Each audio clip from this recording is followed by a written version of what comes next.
Έχουμε τη χαρά να έχουμε μαζί μας τον κύριο Κωνσταντίνο Τζίτρο, διοργανωτή της πολύ όμορφης αυτής της εκδήλωσης, η οποία κράτησε 4 μέρες. Θα θέλαμε, σαν πρώτη ερώτηση, να μας πείτε για ποιο λόγο οργανώσατε αυτό το όμορφο event, το οποίο ακούει στο όνομα Lamour Food.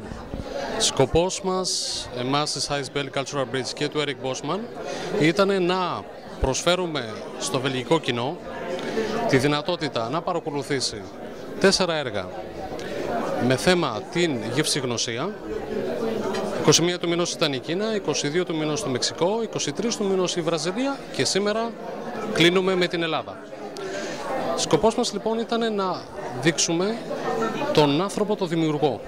Είτε αυτός είναι σκηνοθέτης, σεναριογράφος, γενικά του κινηματογραφικού κόσμου, είτε είναι κάποιος σεφ, η κουζίνα γενικά της χώρας. Με αυτόν τον τρόπο θέλαμε ακριβώς να αναδείξουμε τον άνθρωπο, τον δημιουργό, όπως είπα και πριν, και ο οποίος είναι ο μεγαλύτερος αντιπρόσωπος της χώρας του και το μεγαλύτερο συστατικό, το σπουδαιότερο συστατικό της κοινωνίας. Αυτό το ουμανιστικό στοιχείο, το οποίο το έχουμε ξεχάσει τα τελευταία χρόνια από την κουλτούρα μας. Θα ήθελα να ρωτήσω τι εισπράξατε εσείς από τις 4 μέρες διοργάνωσης, ποια ήταν η ανταπόκριση του κόσμου και αν είναι ένα παράδειγμα το οποίο μπορεί να ξαναγίνει στο μέλλον. Θα λέγαμε ότι ήταν πάρα πολύ θετική. Δεν το περιμέναμε να ήταν τόσο θετική και από την πλευρά του κόσμου όσον αφορά την Κίνα και την ημέρα του Μεξικού και της Βραζιλίας και κυρίως τώρα εδώ στην Ελλάδα. Κόψε γιατί δεν...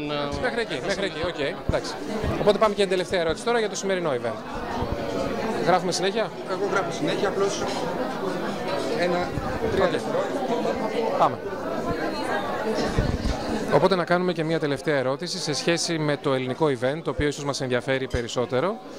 Είχαμε την προβόλη μιας ταινίας και το δέσιμο αυτής της ταινίας με τη γευσηγνωσία και την κουζίνα την ελληνική. Να μας πείτε 2 λόγια γι' αυτό και πώς πήγε το σημερινό event.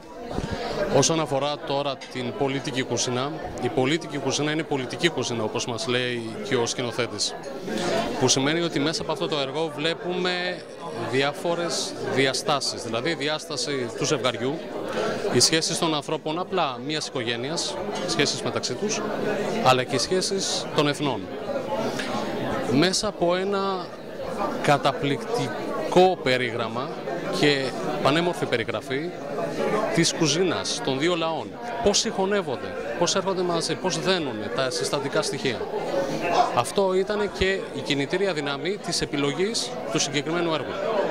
Η ανταπόκριση του κοινού βλέπουμε ότι είναι πολύ μεγάλη και μας κάνει εντύπωση που μέσα στο κοινό υπάρχουν και πολλοί ξένοι. Είστε ευχαριστημένος από το αποτέλεσμα της σημερινής εκδήλωσης? Πάρα πολύ, γιατί αυτό ήταν ακριβώς που θέλαμε να κάνουμε. Να αγγίξουμε το ξένο κοινό και να δείξουμε στο ξένο κοινό την πραγματική κουλτούρα της κάθε χώρας. Η ανταπόκρισή τους 100% αυτό που θέλαμε να πετύχουμε τουλάχιστον. Να σας ευχαριστήσουμε πολύ και να ευχηθούμε καλή δύναμη και στις επόμενες εκδηλώσεις. Σας ευχαριστούμε και εμείς πολύ.